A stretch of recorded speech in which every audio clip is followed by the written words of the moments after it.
तो आदाब, नमस्कार, गुड इवनिंग, सत श्री अकाल। एक बार फिर आप तमाम लोगों का स्वागत है क्राइम तक की कहानी की इस एपिसोड में। उम्मीद है पूरी फैमिली अच्छी होगी, अपना ख्याल रख रही होगी। एक कत्ल दिल्ली की एक अदालत में तमाम लोगों की मौजूदगी में होता है। वहाँ अंदर पुलिस भी है, जज साहब अपनी सीट पर हैं और फिर अंधाधुंध गोलियाँ चलती हैं। 19 महीने बीत जाते हैं। उसके बाद उस कत्ल का बदला इस देश की अब तक की सबसे सुरक्षित, सेफ, महफूज मानी जाने वाली तिहाड़ जेल में होता है। 19 महीने पहले जो कोर्ट में कत्ल हुआ उसका बदला तिहाड़ जेल के अंदर लिया गया और दूसरा कत्ल हुआ। ये पूरी कहानी तो आपको सुनाऊंगा, लेकिन सिर्फ सोचकर ये अजीब लगता है कि जब अदालत भी सुरक्षित नहीं, जेल भी सुरक्षित नहीं, अदालत का काम यह है कि वहाँ मुजरिमों को लाया जाए और वो सज़ा सुनाए और मुजरिम को सज़ा सुनाकर जेल भेजे, लेकिन उसी अदालत में गोली चल जाती है। फिर जहाँ मुजरिमों को भेजा है जिस जेल में अपनी सज़ा काटने के लिए, वहाँ दूसरे मुजरिम जो हैं किसी और का कत्ल कर रहे हैं। तो अगर अदालत भी सेफ़ नहीं है, जेल भी सेफ़ नहीं है, तो फिर जुर्म, मुजरिम, सज़ा, इन सब के मायने क्या रह जाते हैं। ये कहानी है टिल्लू ताजपुरिया के कत्ल की, जो आज सुबह तिहाड़ जेल के अंदर, तिहाड़ जेल नंबर 9 में हुआ। तिहाड़ के अंदर पिछले कुछ सालों में ये नवा मर्डर है। अब आप सोचिए कि जिसको कहते हैं कि तिहाड़ जेल सबसे अच्छी जेल, सबसे सेफ जेल, सुरक्षित जेल, और वहाँ एक दूसरे पर कैदी जानलेवा हमला करते हैं और फिर जान ले लेते हैं। टिल्लू ताजपुरिया दिल्ली का ही एक गैंगस्टर, लेकिन इसका असली नाम कभी टिल्लू ताजपुरिया नहीं हुआ करता था, बल्कि इसका नाम हुआ करता था सुनील मान। दिल्ली में एक जगह है जिसका नाम है ताजपुर। इसी ताजपुर में सुनील का जन्म हुआ। ठीक ठाक परिवार से था, स्कूल गया, पढ़ाई लिखाई ठीक की, 10वीं का एग्ज़ाम पास किया, 12वीं का पास किया।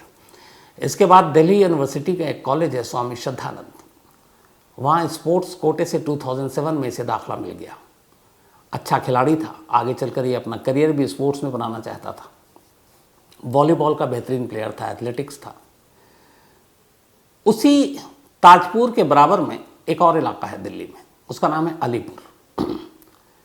अलीपुर में एक और लड़का रहा करता था जिसका नाम था जितेंद्र मान। तो ताजपुर, वहाँ सुनील मान, अलीपुर, वहाँ जितेंद्र मान। इत्तेफाक से दोनों का स्कूल एक था। स्कूल में पहली बार दोनों मिले। धीरे धीरे स्कूल क्लास दर क्लास ये आगे बढ़ते गए, उम्र बढ़ती गई, दोनों में गहरी दोस्ती होती गई। अब सुनील और जितेंद्र ये दोनों जिगरी दोस्त हो चुके थे और ये दोस्ती चलती रही। जब 12वीं का एग्ज़ाम दोनों ने पास किया तो दोनों ही ये स्पोर्ट्समैन थे। इन्होंने कहा अब हमारी दोस्ती आगे भी रहेगी, हम एक ही कॉलेज में दाखिला लेंगे। और आखिरकार 2007 में सुनील और जितेंद्र इन दोनों ने दिल्ली के स्वामी श्रद्धानंद कॉलेज में दाखिला ले लिया स्पोर्ट्स कोटे से। सब कुछ ठीक चल रहा था, स्पोर्ट्स में करियर बनाना था, दोनों अभी तक जुर्म से दूर थे। लेकिन दाखिला लेने के अगले ही साल सेकेंड ईयर में जब ये पहुँचे तो दिल्ली यूनिवर्सिटी के स्टूडेंट्स यूनियन का चुनाव था, जिसको हम लोग डूसू भी बोलते हैं, दिल्ली यूनिवर्सिटी स्टूडेंट्स यूनियन। तो दिल्ली यूनिवर्सिटी के जितने भी कॉलेज हैं उन सारे कॉलेजेस के एक तो सबके मिलाकर एक चुनाव होता है। एक हर कॉलेज का इंडिविजुअल होता है, जहाँ उस कॉलेज का president, general secretary, vice president चुना जाता है। चूँकि मैं खुद दिल्ली यूनिवर्सिटी से पढ़ा हूँ तो ऐसे कई इलेक्शन का मैं हिस्सा भी रहा हूँ। मेरे कई दोस्त खड़े हुए, उनको सपोर्ट किया, उनके लिए कैंपेनिंग की। फिर DU के लेवल पर पूरे दिल्ली यूनिवर्सिटी का एक जो प्रेसिडेंट, उसमें आमतौर पर NSUI जो कांग्रेस के स्टूडेंट्स विंग है या फिर BJP की जो ABVP है, तो इन दोनों में मुकाबला हुआ करता था। तो इन चुनावों को बड़ा नज़दीक से देखा। शुरुआत में बड़े अच्छे माहौल में चुनाव होते थे। बाद में जैसे ही इसमें नेशनल पॉलिटिक्स घुसी, इन चुनावों को लोग बड़े राजनीति उससे देखने लगे, तो फिर उसमें गंदगी शुरू हो गई थी। 2008 में स्वामी श्रद्धानंद कॉलेज में भी चुनाव हुआ स्टूडेंट्स यूनियन का। अब उसमें सुनील मान जो है वो चुनाव लड़ने के लिए खड़ा होना चाहता था। वो खड़ा भी हुआ, उसने पर्चा भरा। अब उसका जिगरी दोस्त जितेंद्र, सुनील को उम्मीद थी कि वो उसका सपोर्ट करेगा, लेकिन इधर जितेंद्र को भी उसके दोस्तों ने मशवरा दिया कि तू भी चुनाव में खड़ा हो जा। अब जब दोनों चुनाव में खड़े होंगे, दो दोस्त जो जिगरी दोस्त, तो इसका मतलब है कि दोनों एक दूसरे के खिलाफ लड़ेंगे, क्योंकि चुनाव में जीत तो किसी एक की होनी है। और एक ही पोस्ट पर दोनों आमने सामने आ गए। सुनील ने काफ़ी समझाया जितेंद्र को कि तू चुनाव मत लड़ मेरे खिलाफ, बल्कि मेरी मदद कर, मेरे लिए कैंपेनिंग कर। जितेंद्र माना नहीं, बल्कि जितेंद्र ने सुनील से यही बात कह दी कि तू एक काम कर, तू मत लड़, मुझे लड़ने दे, तेरा दोस्त हूँ, तू मेरे लिए कैंपेनिंग कर। ये बात इनके बीच में जो दोस्त थे बहुत सारे, उन लोगों ने कान भरना शुरू किया। अब दोनों बरसों की दोस्ती एक चुनाव के लिए पहली बार दुश्मनी में धीरे धीरे बदलने लगी। सुनील को लगा कि जितेंद्र जानबूझकर उसे हराने के लिए लड़ रहा है, जितेंद्र को लग रहा है कि सुनील उसे हराने के लिए खड़ा हो रहा है। और उस एक स्टूडेंट्स यूनियन के पॉलिटिक्स ने दो दोस्तों को जुदा कर दिया। चुनाव के बाद अब दोनों एक दूसरे के जानी दुश्मन हो गए। पहले हाथापाई होती थी दोनों के गैंग में, सुनील के अपने कुछ दोस्तों, अच्छा इनके दोस्त भी फिर बढ़ गए, कुछ सुनील की तरफ चले गए, कुछ जितेंद्र की तरफ चल गए। इसी चक्कर में कई बार मारपीट हुई। अब धीरे धीरे कुछ गुंडागर्दी की शुरुआत हो गई। बदला लेने के लिए अपने दोस्त से दोनों एक दूसरे को अब जब तब लड़कों को पीटने लगे, मारने लगे, और यहीं से फिर इनके जुर्म का सफ़र शुरू हुआ। अब इसके बाद धीरे धीरे वक्त बदला। सुनील जो है वो सुनील नहीं रहा। सुनील ने अपना नाम बदल दिया। चूँकि वो ताजपुर इलाके का रहने वाला था, उसने अपना नाम जुर्म की दुनिया में टिल्लू ताजपुरिया कर दिया। तो एक स्टूडेंट सुनील अब टिल्लू ताजपुरिया हो गया था। उधर दूसरा जितेंद्र मान, जो अपने उसी दोस्त सुनील की वजह से फिर चुनाव में लड़ा और फिर दुश्मनी हुई, दोस्त को रंग बदलते देखा तो उसने भी अपना नाम बदला।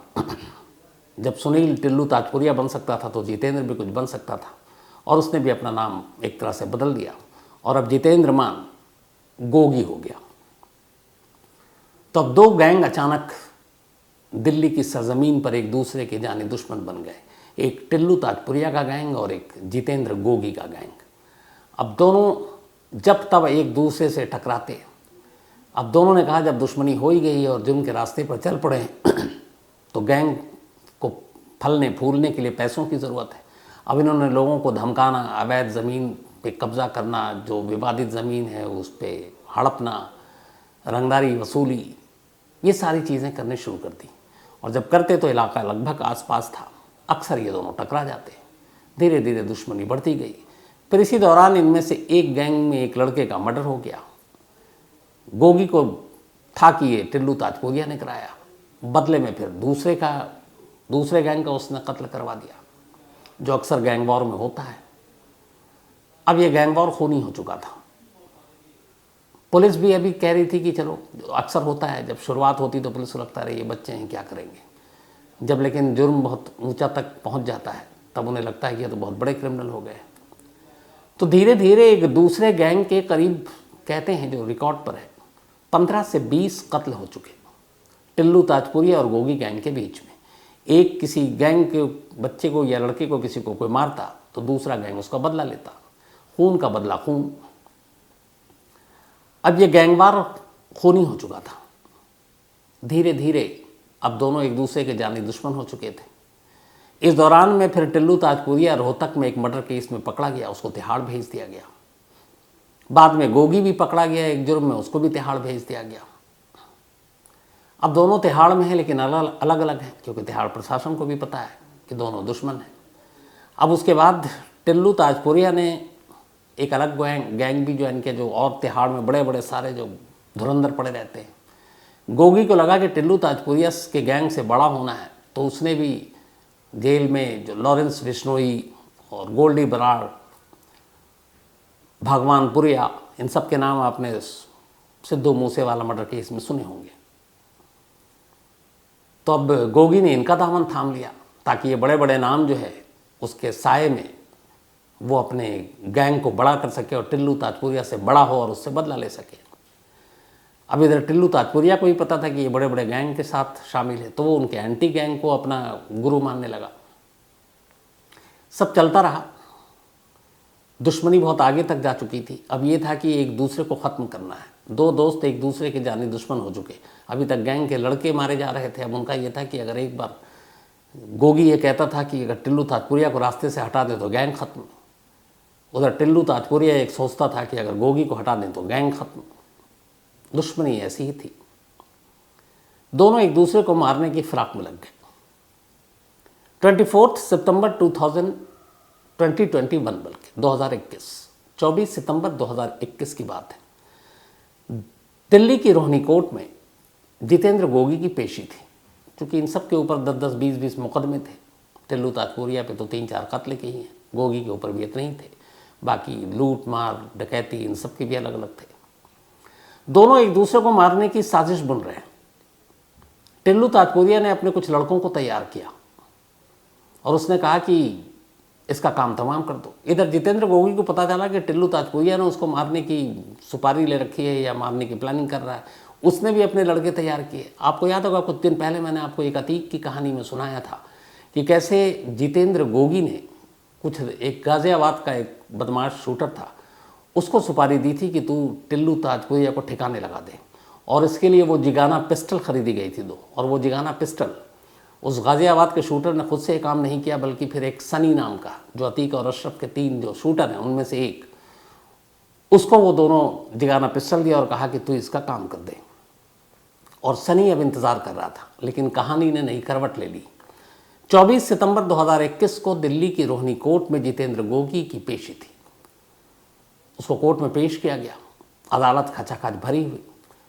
जज साहब अपनी सीट पे, मुकदमे की सुनवाई चल रही है और अचानक वकील के भेष में कुछ लोग कोर्ट के अंदर दाखिल होते हैं। जितेंद्र गोगी कटघरे की तरफ था। वो सीधे उसको देखते ही उसके ऊपर ताबड़तोड़ गोलियां चला देते हैं। जितेंद्र गोगी की मौके पर ही मौत हो जाती है। इत्तेफाक से चूंकि जितेंद्र गोगी की जान को खतरा था और ये दिल्ली पुलिस को भी मालूम था, गैंग वॉर स्पेशल सेल की टीम भी थी वहाँ पर सुरक्षा के लिए, उन्होंने जवाब भी फायर शूटर पर किया और इसमें गोगी को मारने वाले 3 शूटर जो वकील के भेष में कोर्ट के अंदर आए थे, वो तीनों मारे गए। जितेंद्र गोगी का काम तमाम हो गया और उसी दिन ये क्लियर हो गया कि जितेंद्र गोगी का कत्ल टिल्लू ताजपुरिया ने कराया। इसके बाद टिल्लू ताजपुरिया का नाम FIR में दर्ज हुआ। पुलिस की टीम ने बाकायदा तिहाड़ जेल जाकर टिल्लू ताजपुरिया से पूछताछ भी की। लेकिन अब हर एक को अंदाज़ा था कि ये मामला यहाँ रुकेगा नहीं। गोगी के कत्ल का बदला अब टिल्लू ताजपुरिया से लिया जाएगा और गोगी के पीछे अब लॉरेंस बिश्नोई, गोल्डी बराड़ जैसे बड़े बड़े गैंगस्टर का नाम था। लेकिन बदला कब लिया जाएगा किसी को मालूम नहीं था। और आखिरकार आज सुबह करीब 6, सवा 6 बजे 19 महीने पहले दिल्ली की एक अदालत में हुए कत्ल का बदला तिहाड़ जेल के अंदर हुए कत्ल से लिया गया। तिहाड़ के 9 नंबर जेल में टिल्लू ताजपुरिया बंद था। तिहाड़ जेल के प्रशासन, एडमिनिस्ट्रेशन सबको पता था कि उसकी जान को खतरा है। जिस 9 नंबर जेल में इसको रखा गया था, उस जेल के अंदर बाकायदा जो सेल था, इसको एक तो ख़ास तौर पर हाई सिक्योरिटी जो सेल है उसमें रखा गया, क्योंकि तिहाड़ के अंदर अलग अलग गैंगस्टर तमाम लोग मौजूद हैं। तो ये जिस जगह पे रखा गया था वो 9 नंबर जेल, और उसमें ग्राउंड फ्लोर पे, तिहाड़ में भी एक ग्राउंड है, फिर फर्स्ट है, फिर सेकंड है, बट वो ऐसा है कि आप वैसे आ जा नहीं सकते। तो वहाँ पर इसको रखा गया था। ग्राउंड फ्लोर पर टिल्लू ताजपुरिया था। गोगी गैंग के कुछ लोग फर्स्ट और सेकंड फ्लोर पर थे। अक्सर आमना सामना नहीं होता, लेकिन टिल्लू ताजपुरिया को मारने की प्लानिंग बहुत पहले से चल रही थी। जो फर्स्ट और सेकंड फ्लोर पे लोग बैठे हुए थे, उन्होंने क्या किया कि जेल के अंदर ही, अब हथियार उनको मिला नहीं, हालांकि तिहाड़ में हथियार भी आसानी से मिल जाता है, गोलियां भी चल जाती हैं, लेकिन इस बार ऐसा हुआ नहीं। इन लोगों ने सुबह के करीब 6:15 बजे थे, हाई रिस्क वार्ड ये था जिसमें ये बंद थे, और टिल्लू का वार्ड ग्राउंड फ्लोर पर, और हमला करने वाले गोगी गैंग के जो गुर्गे थे उनका सेकंड नहीं बल्कि फर्स्ट फ्लोर पर वो लोग बंद थे। अचानक सुबह जब देखा कि टिल्लू ताजपुरिया नीचे है, ऊपर से 4 जो कैदी थे वो एक कपड़े के सहारे नीचे उतरते हैं, और उन सभी के हाथ में लोहे की जो ग्रिल होती है जेल के अंदर, वो ग्रिल उन्होंने काटी पता नहीं कैसे, और ग्रिल को काट कर बाकायदा उसको नुकीला भी बनाया तेज़ धार चाकू की तरह। चारों कपड़ों के सहारे फर्स्ट फ्लोर से नीचे आए और सीधे टिल्लू ताजपुरिया, जिसके पास उसका कोई हथियार नहीं, कोई उसके साथ आसपास उसका मतलब बॉडीगार्ड नहीं, क्योंकि जेल में है, चारों ने हमला बोल दिया। उसी लोहे के ग्रिल से ताबड़तोड़ उस पर हमला किया और हर वार बिल्कुल खतरनाक था। सेकंड का खेल था। टिल्लू ताजपुरिया ज़मीन पर गिरा और ढेर हो गया। इसके बाद तब तक जेल प्रशासन में हड़कंप मचा, सब भाग कर आए जब मचा तो, और उन 4 हमलावरों को गिरफ्तार कर लिया गया। अब यहाँ है कि अजीब, आप सोचिए कि जेल के अंदर कत्ल हो रहा तो वैसे भी वो भाग के कहाँ जाएंगे, तो जेल के अंदर ही हैं, पकड़ा तो जाना है उनको। बट उन चारों ने अपने आप को लगभग एक तरह से हवाले कर दिया। उनका बदला पूरा हो गया। 19 महीने पहले उनके आका, उनके बॉस जो गोगी का कत्ल हुआ, जिसने कत्ल कराया, उस टिल्लू ताजपुरिया का कत्ल इन चारों ने कर दिया। अब ये सुबह 6:15 बजे खबर आई तिहाड़ जेल से बाहर। कुछ देर के बाद कनाडा में बैठा गोल्डी बराड़, जो सिद्धू मूसेवाला के कत्ल का भी मास्टरमाइंड बताया जाता है, उसने सोशल मीडिया पर एक मैसेज भेजा, और वो पूरा मैसेज ये है जो मैं आपको हूबहू सुनाता हूँ। जी हाँ, सत श्री अकाल जी, राम राम सारे भाइयों को। आज जो टिल्लू ताजपुरिया का मर्डर हुआ है तिहाड़ जेल दिल्ली में, वो हमारे भाई योगेश टुंडा और दीपक तीतर ने किया है। यहाँ 2 लोगों के नाम है। गोगी मान भाई के नुकसान में टिल्लू ने जिम्मेदारी ली थी और ये शुरू से हमारे भाइयों का दुश्मन था। आज गोगी मान ग्रुप वाले भाइयों ने सारे भाइयों का सिर ऊंचा कर दिया, बड़े भाई गोगी का बदला लेके। और भी जो लोग जिंदा रह गए उनका भी नंबर जल्दी आएगा। जिस किसी का भी हाथ है हमारे किसी भाई को नुकसान पहुंचाने में, उसे कुत्ते की मौत मारेंगे। ये लिखा है गोल्डी बराड़ के हवाले से। अब गोल्डी बराड़ ने इसका क्लेम किया। टिल्लू ताजपुरिया और जो गोगी स्कूल से कॉलेज तक एक दूसरे के दोस्त, इस दुश्मनी में दोनों इतने अंधे हो गए कि अब दोनों दोस्त बेहद कम उम्र में इस दुनिया से निकल लिए। पहले गोगी मरा, उसके बाद टिल्लू ताजपुरिया। लड़ाई में 2 दोस्त, दोनों का मर्डर, दोनों का कत्ल हो गया और अब दोनों खत्म। लेकिन अब इनके गैंग के बीच दुश्मनी रहेगी। अब इनमें से जिसने आज टिल्लू ताजपुरिया को मारा है, उसके गैंग के लोग उसका बदला लेने की कोशिश करेंगे और गैंग के ज़्यादातर लोगों को इधर उधर ढूंढने की ज़रूरत नहीं, सभी तिहाड़ में बंद हैं। अब तिहाड़ के अंदर हैं तो कब किसको क्या मौका मिल जाए मालूम नहीं। तो टिल्लू ताजपुरिया के कत्ल की कहानी की खबर तिहाड़ की आखिरी कहानी होगी, ऐसा कोई यकीन कर ही नहीं सकता। पिछले 10 सालों में 9 मर्डर हो चुके हैं तिहाड़ के अंदर। अभी करीब 19-20 दिन पहले ही तिहाड़ में एक और कैदी का मर्डर हुआ था, कत्ल हुआ था। अब सवाल यह है कि तिहाड़ जैसी सुरक्षित जेल में ऐसा कैसे हो सकता है। तो आपको एक आंकड़ा देता हूँ, एक डेटा। ये डेटा मेरा नहीं है बल्कि सरकारी आंकड़ा है, नेशनल क्राइम रिकॉर्ड ब्यूरो का आंकड़ा है।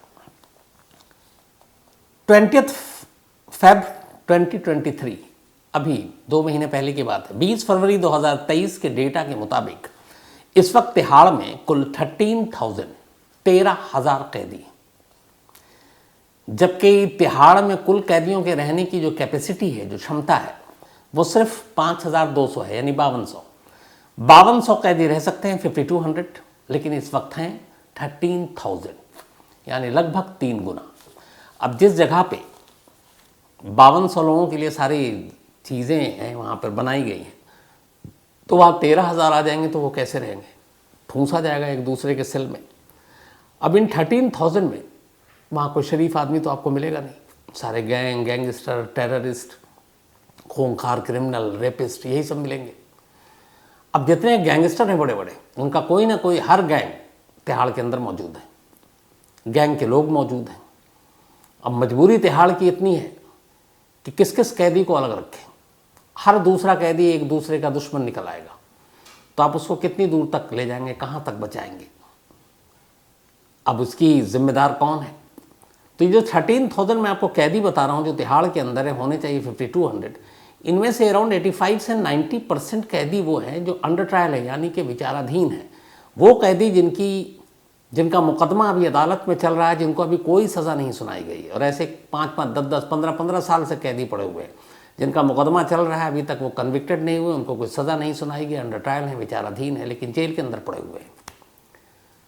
तो ऐसे कैदियों की बाढ़ है। अब ऐसे में जब जेल सख्त हो तब इन चीज़ों को रोका जा सकता है। अब ऐसा नहीं कि इंतज़ाम नहीं है। अराउंड 7500 7,500 CCTV कैमरे लगे हैं तिहाड़ जेल के अंदर। इसमें भी अभी करीब 1500 और जोड़े जाने हैं। हर इम्पोर्टेंट जगह पर कैमरे हैं, ठीक वैसे ही जैसे हर इम्पोर्टेंट जगह पर जैमर लगे हुए हैं ताकि कोई फ़ोन पे बात ना करे। लेकिन आपको भी पता है सच्चाई, धड़ल्ले से वहाँ बैठे हुए चाहे लॉरेंस बिश्नोई गैंग हो, कोई भी गैंग हो, फ़ोन पे बात होती है। जैसे अतीक अहमद साबरमती जेल से ही बात कर रहा था, तो फ़ोन पे बात हो रही है। जैमर है, कोई मतलब नहीं है। CCTV कैमरा है, कोई दिखाई नहीं देता, क्योंकि जब मौका मिलता है जिस जगह को नहीं देखना या दिखाना है, सुकेश चंद्रशेखर का याद कीजिए, जहाँ जहाँ कैमरे थे वहाँ वहाँ पर्दे लगे हुए थे। तो ये तब होता है जब पूरा तिहाड़ करप्ट हो जाए। 80 से ज़्यादा लोग सुकेश चंद्रशेखर के मामले में तिहाड़ जेल के ऑफिशियल नपे हुए हैं, चार्जशीट में नाम है रिश्वतखोरी में। और तिहाड़ को कहते हैं, ये अब तिहाड़ जेल नहीं, ये घूस महल हो चुका है। तो जिस घूस महल के सारे जेलर और जेल के स्टाफ वहाँ के लालची पहरेदार के तौर पर बदल जाएंगे, तो उस तिहाड़ की सुरक्षा और बाकी चीज़ों का अंदाज़ा आप दूर बैठकर भी लगा सकते हैं आसानी से। और यही वजह है कि ये सारी चीज़ें जब तब होती हैं। वरना सोचिए कि जेल के अंदर जिन मुजरिमों को सुधारने के लिए जेल भेजा जाता है, वो तो वहाँ अंदर अपना गैंग चला रहे हैं, गैंग वॉर कर रहे हैं। 9 कत्ल हो चुके हैं। अब इसका जिम्मेदार कौन है? तिहाड़ प्रशासन। लेकिन होगा क्या? कुछ नहीं। और न ये ताजपुरिया की कहानी आखिरी होगी। फिर किसी दिन तिहाड़ से किसी कत्ल की खबर बाहर आएगी, फिर किसी दिन तिहाड़ से किसी गैंगस्टर के बाहर किसी और को धमकी देने की खबर बाहर आएगी। तो ये सिलसिला इसलिए चलेगा क्योंकि जब करप्शन हद से ज़्यादा बढ़ जाए तो फिर यही होता है।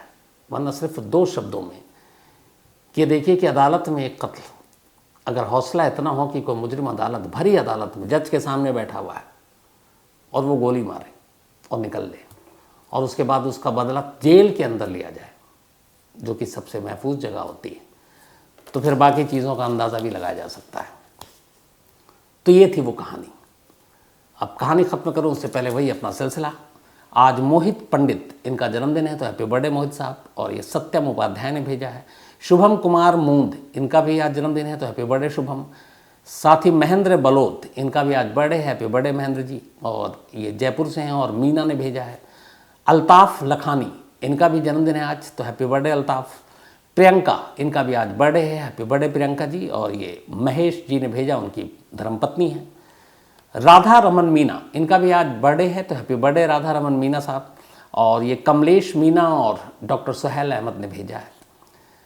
अल्पना जैन और धर्मेंद्र जैन, इन दोनों की एनिवर्सरी है, तो आप दोनों को बहुत बहुत मुबारक, बधाई। सचिन कौशल ने भेजा है। साथ ही मरियम एंड ताहिर अंसारी, इन दोनों की भी आज एनिवर्सरी है, तो आप दोनों को भी बहुत मुबारक, बधाई। इसके अलावा कल के मेल पर जो मैंने कहा था, बहुत सारे लोगों ने अपने रिप्लाई लिखे, बहुत सारे सवाल थे उसमें। डॉक्टर प्रकाश बिश्नोई, डॉक्टर नूतन चावला और डॉक्टर इफ़त, ये सभी डॉक्टर हैं। और डॉक्टर प्रकाश बिश्नोई ने बड़ी डिटेल में ही बताया, जो मैंने कल कई डॉक्टरों से और पूछताछ करके बताया था कि एक हार्ट मेल या फीमेल का है, इसका पता लगाना बड़ा मुश्किल काम होता है। और लगभग ये सारी चीज़ें उन्होंने बताई। बहुत सारे लोगों के अपने अपने अंदाजे भी उन्होंने लगाए। जो मेल भेजा बड़ा मुश्किल है मेरे लिए हर एक का नाम पढ़ना, मैंने कहा एक साथ ही सबका बता देता हूँ कि आखिर ये फिर दिल की हेरा फेरी हुई कैसे। तो बहुत सारे लोगों ने लिखा कि ये तभी हुआ होगा कि जब पोस्टमार्टम हो रहा और दिल निकाल कर रखा गया, और उसी वक्त गलती से, लापरवाही से शायद ये इधर उधर हो गया हो।